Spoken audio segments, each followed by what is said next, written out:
And basically, this allows you to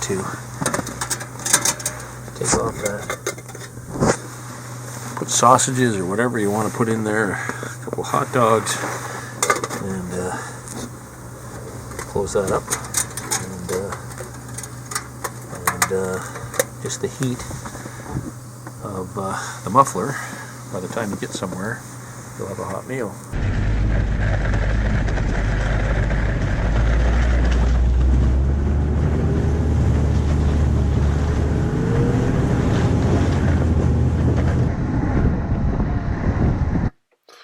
One of my favorite trails here are side hilling, but no sound for some reason, so you're going to have to listen to me narrate. Cool. Okay, Sonny, sausage 2. Oh, yeah. How hot is it? Right over the bottom. See how they look. Woohoo! Oh, they're a little crumbly. Still be good, I guess.